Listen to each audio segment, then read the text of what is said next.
didik kita. Anak kita pada bengal karena diantaranya dikasih makanan walaupun halal tapi ada hak orang.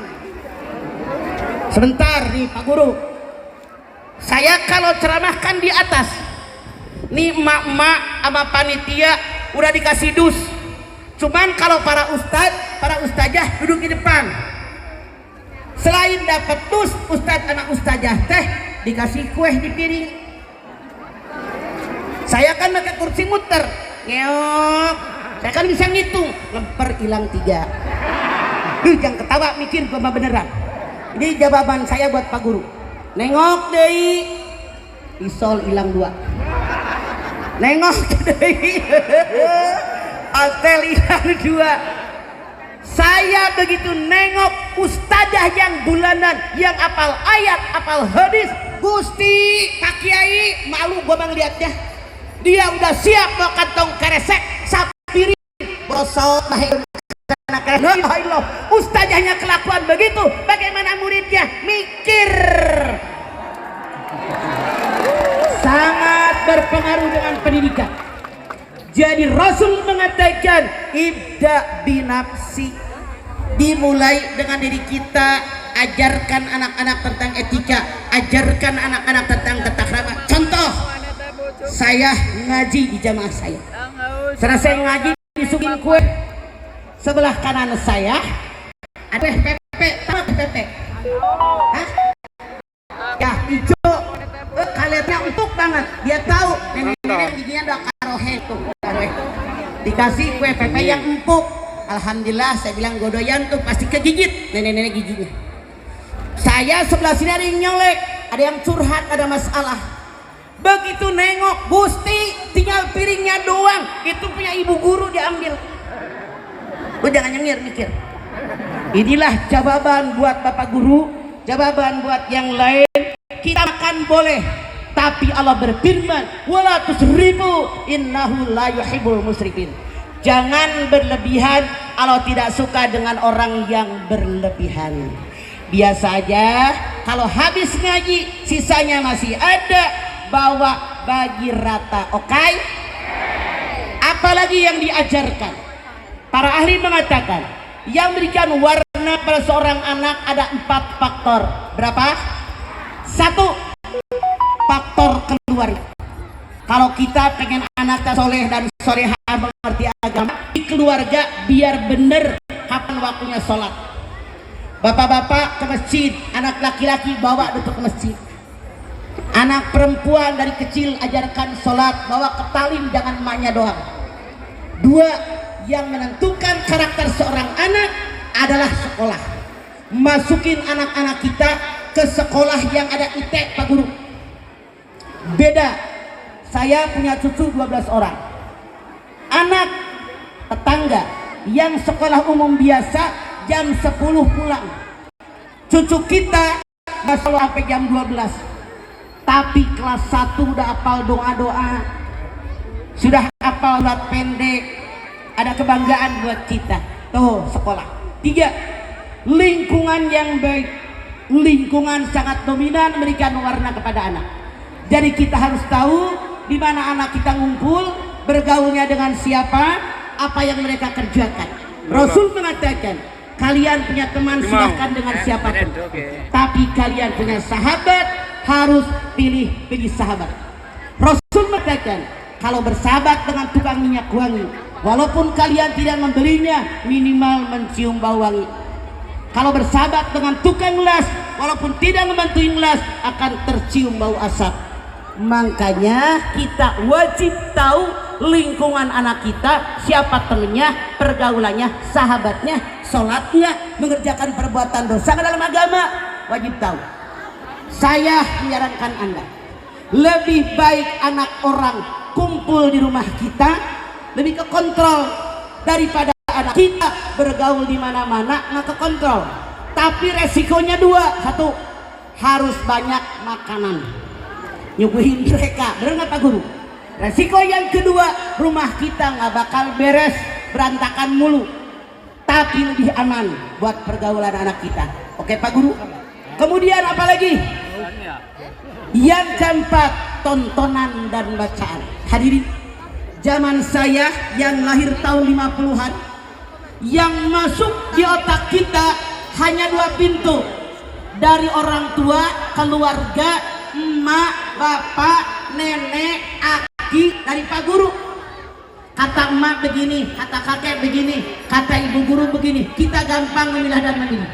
Anak zaman now, zaman milenial, dari keluarga masuk, dari sekolahan masuk, dari lingkungan masuk, tontonan dan bacaan masuk. Ini yang berat Pak Guru. Kenapa tempo hari saya nonton TV? Saya punya TV Pak Guru. Jadi gini, di TV itu ada anak SMP di Bogor, tawuran gaya gladiator, 1 lawan 1 pakai celurit, yang satu mati, satu tangannya buntung. Ketika diwawancarai, mereka nonton di YouTube. Lihat di Rawamangun, anak laki-laki usia 4 tahun nonton Superman loncat dari apartemen, mati. Hati-hati, tontonan dan bacaan sangat berpengaruh buat kita. Ini yang dijaga terus. Silakan yang lain mangga. Sebelah timur, mangga. Ada yang tanya? Itu tuh ngacung tukang. Mana?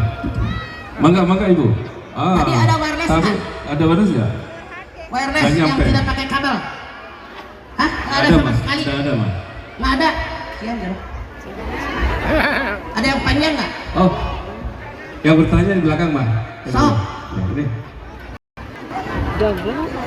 Waalaikumsalam. Iya dong. Ini mau tanya menurut Operator, kalau mau taikin, ntar nggak dibayar nih, kecil-kecil sakit ada gue. Kalau mau taikin operator, malah. ini mah kemarin kan saya ada pengalaman seperti ini. Ada liburan. Halo, ada apa? Kita lagi menghibur, terus sohibul hajah minta perpanjangan waktu. Selesainya kan asar, sholat asar, zuhur udah sholat, terus asar kita harus lanjut sampai maghrib. Padahal kita nggak ada niatan untuk tinggal sholat asar. Terus gimana teh untuk ganti sholat asar ini harus kodok dikosor atau Tidak bisa Anda mau sholat asar, wajib sholat asar pada saat itu, kecuali kalau Anda di perjalanan. itu juga kan darurat, hujan deras, mau ke transit nggak bisa. Maaf, apakah di tempat yang punya rumah tidak punya air buat berwudu? Ada. Apakah di tempat yang punya rumah tidak ada mukna? Ada. Salatun man nabihi wajada halawata minal iman ay yakuna Allah wa rasuluhu abba ilahi mimman siwahuma wa ayyuhbal mar'a la yuhibbuhu illa lillah wa yakrahu ayyuna fil kubri kama yakrahu ayyubna pinnar. 3 perkara yang kalau ada lagi seorang manusia akan terasa lezat dan manisnya iman. 1. Mencintai Allah dan Rasulnya melebihi cinta yang lain. Sibuk bagaimanapun, apalagi cuma nyanyi, kalau datang waktu sholat, hentikan semuanya, sholat dulu. Kalau Anda katakan harus dikodok, emangnya Anda ngapain? Jangankan sholat sampai ditinggal. Fawailul lil musallin alladzina hum an sholatihim sahun. Artinya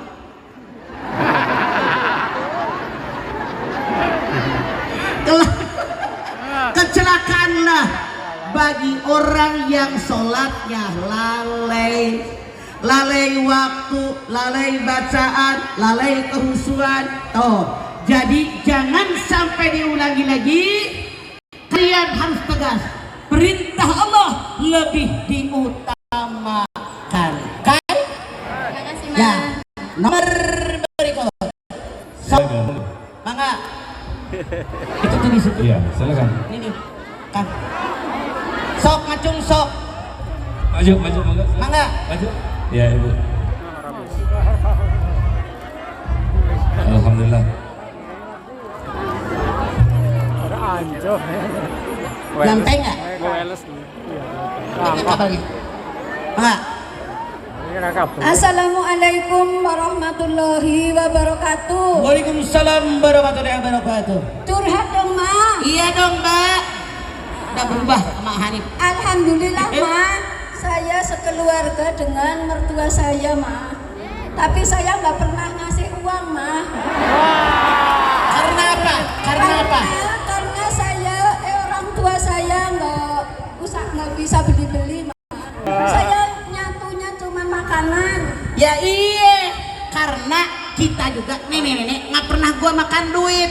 Yang gua makan mah makanan. Karena masa nggak bisa belanja, nggak pernah ngasih duit, ngasih yang makanan. Bener, yang salah duit kagak ngasih, makanan kagak. Mikirin malu tak kelaparan, bener. Tapi, Ma, kalau malam, mama saya kan udah tua, banyak sakit ya, Ma. Mama saya yang renteng, saya nggak bangun, Ma. Gimana itu, Ma? Mama saya kenapa? Sakit. Ya sakit merintih, kalau merintih. Takon. Serumah nggak? Oke, mama saya sakitan. Terus kalau malam merintih. Aduh. Kadang-kadang tangi. Saya nggak bangun. Saya yakin telinga Anda mendengarkan rintihan mak Anda. Kalau Anda tahu mak merintih. Tapi kenapa nggak bangun? Masalah. Dulu kita lagi anak-anak, mama pengen pipis, mak langsung lari. Mama lapar, langsung lari ngurusin kita. Aduh mas sakit, sampai kita orang tua bilang, ya Allah kenapa anak saya yang sakit, kenapa nggak saya saja, saking sayangnya sama anak. Kalau anak sakit parah, kita orang tua bilang, ya Allah biar panjang umur, biar sehat walafiat, biar jadi anu, doa orang tua. Giliran nenek-nenek bengek dicuekin. Mak sakit, ya Allah berikan yang terbaik. Kalau mak mau diambil, ambil. Anak kurang ajar. Kapan waktunya sama orang tua? Saya yakin Anda ngomong tahu mana merintih karena Anda punya telinga, artinya Anda dosa. Mata lu tepuk emang gue burung dara. Jadi apapun yang terjadi kita harus ngalah. Bukannya kita lagi kecil nyusahin mereka. Yuk robah pola berpikirnya. Saya lagi kecil nyusahin mereka, lagi makan kita pup dicebokin, masya Allah, masa baru merintih doang. Maaf, kita yang namanya nenek-nenek, ya Allah kalau badan nggak enak sama anak mantu nggak usah dibawa ke dokter, disamperin, cuman diusapin. Yang sakit mana nih? Dibalur pakai air hangat, enak nggak nek? Gua mah udah bahagia digituin sama anak mantu. Ini mahnya merintih, bobo aja, padahal telinganya mendengar. Tidakkah terpikir oleh Anda kalau saya sudah tua dicuekin sama anak mantu, mau apa mau? Banyak beristighfar, banyak bertaubat, minta ampun kepada Allah Subhanahu wa taala. Semoga saya benar-benar ikhlas ngurusin mak, karena tanpa mak kita tidak akan ada di alam dunia. Gue mau wakili mak. Nomor berikut. Sok. Ya, silakan. Masih Ungu warna janda. Si orang kaya di rumahnya heran. Bericak kurinong. Mangga cek. Bismillahirrahmanirrahim. Assalamualaikum warahmatullahi wabarakatuh. Waalaikumsalam warahmatullahi wabarakatuh. Curhat dong, Mas. Iya dong cek. Mas, saya kan punya anak 5. Ya banyak amat rajin loh. Yang 4 yang 5. Anak saya yang nomor 2 paling sayang sama saya. Kalau ada apa-apa, mama dulu. Biar bagaimana juga mama mau apa. Seumur berapa sekarang anaknya? Udah umur 40 tahun. Oke. Terus udah berumah tangga, berubah total, Ma. Sama orang tua tuh kayaknya gimana? Anak Anda cowok apa cewek? Cewek. Tadinya paling sayang dia sama orang tua. Kadang-kadang saya nangis, kenapa kamu begitu sekarang? Saya tanya cueknya, dia jarang nemuin Anda, jarang silaturahmi ke rumah Anda? Enggak begitu. Dia kalau itu berani sama saya. Tadinya nggak pernah berani. Misalnya? Itu pengaruh dari suaminya. Suaminya soalnya ngomong, kalau ngomong tuh yang enggak kalau di depannya dia. Saya tidak akan bisa menjawab kalau Anda tidak sampaikan. Misalnya contoh yang mudah saja. Ya misalnya mah pernah waktu diem di Duta Asri, anak itu kan ada apa malam tahun baru Islam, dia mau jalan-jalan, dia bilang, Mbak Caca Malala mau ke masjid ya, mau jalan-jalan, mau rombongan, bilang iya, pergi aja nggak apa-apa, tapi hati-hati ada ya Neng, bilang iya. Udah itu saya tetangga, kok ini anak-anak udah lama nggak pulang, saya bilang kemana? Saya tanya sama temennya dia, bilang Caca Malala kemana? Kata Caca diambil sama ayahnya, dibawa Betul ini ya. Entah. Lo kenapa nggak bilang dulu? Saya nyariin mah keliling Oke, komplek. saya tanya. Mungkin anak Anda masih serumah dengan Anda? Iya, serumah. Ini masalahnya. Menantu itu berani sama saya. Oh iya. Berani sekali sampai ngapain saya anjing. Maaf, pengumuman semuanya. Semua orang punya masalah, betul? Semua orang punya ujian. Semua orang punya musibah.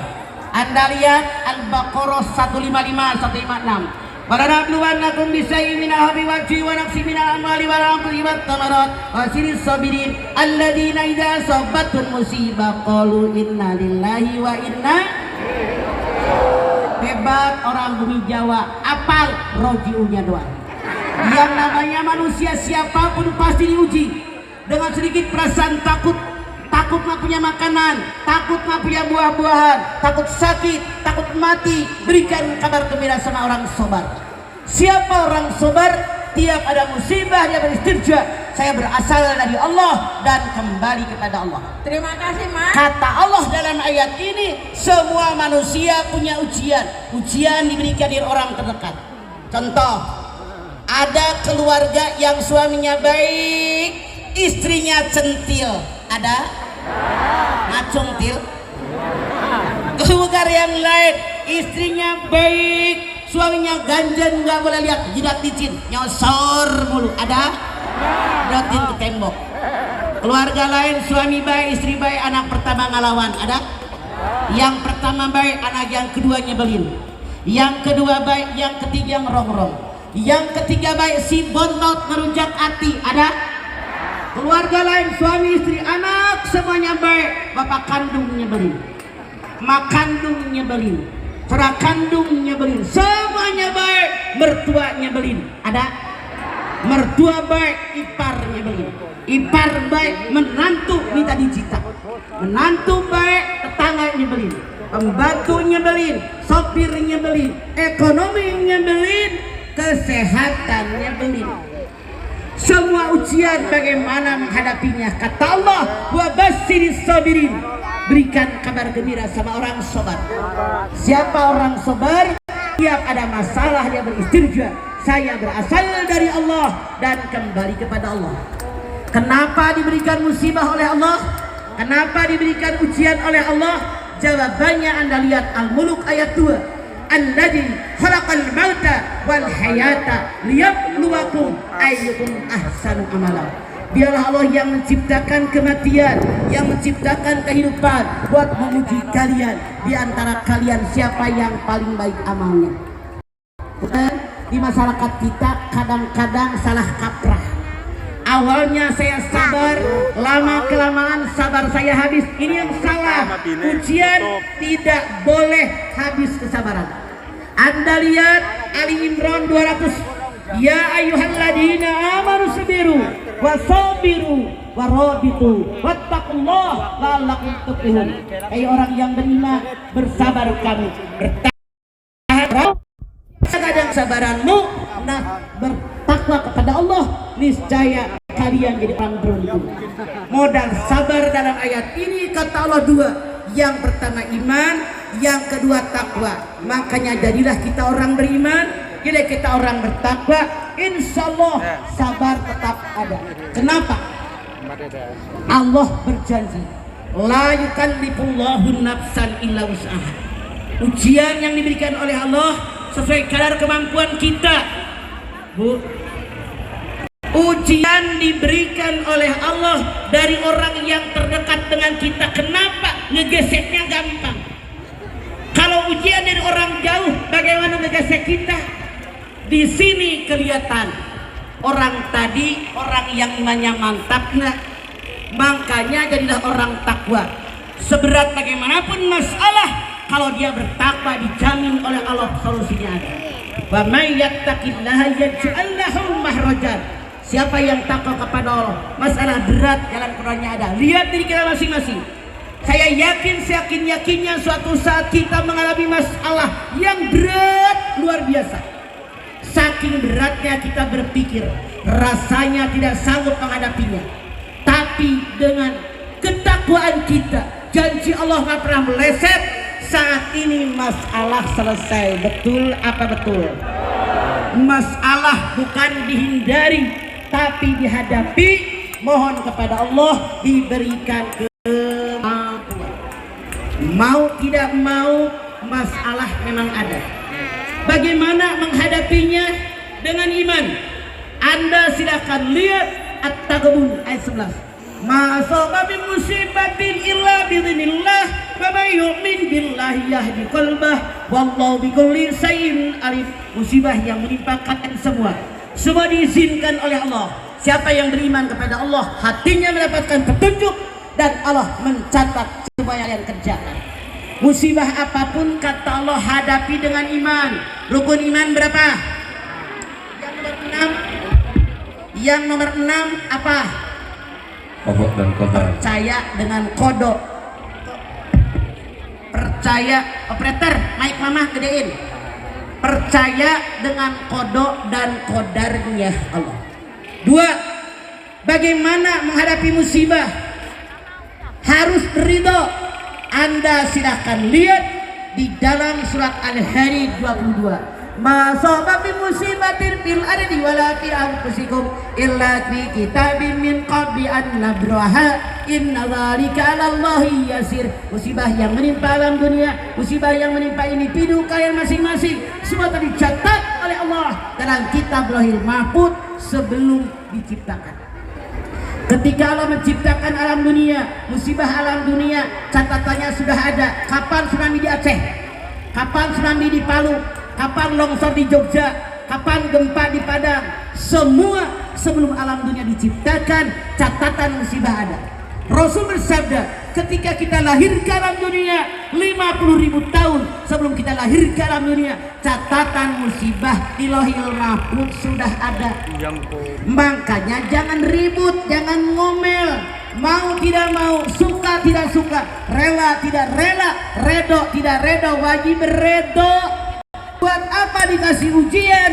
Biar naik. Contoh, SD ujian, lulus naik SMP. SMP ujian, lulus naik SMA. Ujian, lulus naik S1, S2, S3.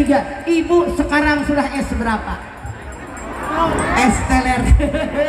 S-nya hilang, tinggal telernya doang. Oke? Jadi ibu jangan berkecil hati. Kita syukur kepada Allah diberikan ujian agar iman kita meningkat. Bahkan kalau ibu peribahasa, semakin tinggi sebuah pohon, semakin besar angin menerpa.